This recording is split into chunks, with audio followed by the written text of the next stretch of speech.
Streaming in 2025. Now, I'm making this video, and I gotta preface this by saying I have only streamed a handful of times, but I know what to do, and I've watched enough streamers, and I've interviewed enough streamers that I can tell you confidently what you should be doing right now, and what I'm planning on doing with my gaming channel here soon. So, I came across this Reddit post, and I thought, I'm gonna read it for you here, and I'm gonna share with you my response to it, because I think that there is an interesting dynamic that a lot of people just don't understand the mindset shift with streamers. Let me start off by saying people think that there's this distinction between a streamer and a content creator. There's no distinction. Live content is just a different type of content for a content creator. I am a short form and long form content creator, and I'm working towards becoming a live stream creator. There is a lot of videos on this channel, and I encourage you to go check it out real quick, just a little shameless plug, because I talk about the different types of content and the different formats. So you have written, audio, and video. You have short, long, and live, and there's some overlap between the two different triangles. And now, getting to the point here, it's like r/small streamers, and this kid, I think it's a kid, but this, I'm a streamer, used to be a YouTuber, and I haven't really blown up on any platforms. I had a YouTube video with around 300 views, so you only have at least that one video that went that 300 views. So it doesn't even have 300 subscribers. It's just 300 views on that one video, and the perception there is that you're associating the views with success.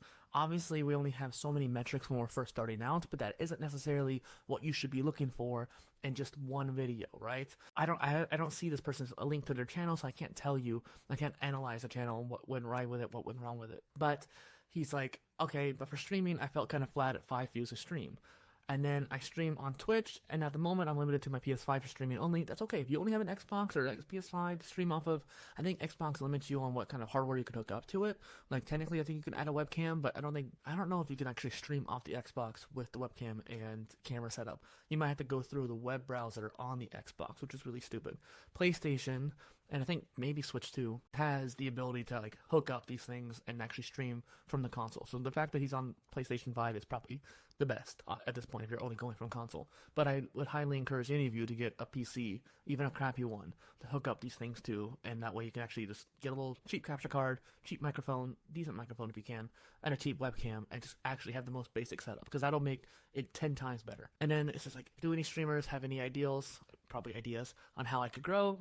I play games like Fortnite and GTA, and it's those are two of the biggest things on the market. If you're trying to pick two of the biggest games on the market, you're going to have a crap ton of saturation and competition.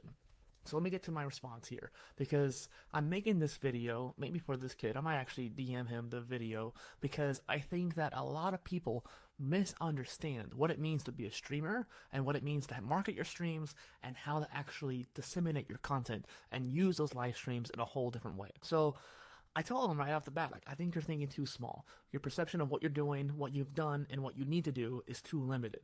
And this happens to all of us creators, whether you're a podcaster or a YouTuber, even a blogger, but even especially these streamers. Because a lot of people become a streamer. They started streaming because they saw someone who they really admired, and they wanted to be like that. That's great, but they don't see what's going on behind closed doors. They don't see that streamer is spending 5 hours a week cutting the streams up into clips, or hiring somebody once they get big enough to cut those clips, or using Opus clip to cut those clips, or even Eclipse.gg, even though I don't think it's that good. Some streamers use it. And so this idea of using tools and using these skills to market your streams using short form content, and then actually setting up your streams in a certain way so that you could actually make mid form content, such as YouTube videos. And so there's a certain strategy behind it that you learn over time. And when you first just see a streamer, you don't see that. You don't know that. And then if you try to become one yourself, you have to learn it the hard way. So I'm trying to help you skip past that hard way. And then the next thing I said was, every streamer is a content creator, by far. Like I said at the beginning, you are a content creator, and how you disseminate your content, how you repurpose your content, will lead you to becoming a YouTuber or a TikToker and that kind of thing. And if you take that one clip from your YouTube stream, you have 100 clips from a 3-hour stream, right? Maybe just even 25 clips. That's still a lot. You take that one clip, post it on Instagram, post it on TikTok, post it on Pinterest, post it on YouTube, post it on Facebook. You're not limited on how many places you post to unless your tool limits you. There's tools like Nuelink, which is linked down in the description for both Opus and Nuelink. I share them because they're the ones I use for this purpose. You can disseminate across all these different platforms. So not only you're making one post, you're making 7, essentially. And then, the point of equipment, I don't really feel that bad when people don't have the right equipment, because it's not that hard to save 20 bucks and go buy a cheap webcam, right? I don't care if it's blurry. I don't care if it's 720p. It's still a webcam. It still sees your face. You can see my hand gestures now. You can get a crappy webcam. You do need to get a good mic, but here's the deal. I don't know if you noticed that, but it went from like green to blue. Mailed Studio, come on guys, fix this. But essentially, I got this mic and the mic arm for it for free. I had an old TV lying around, and I was able to trade it for the microphone and mic arm, right?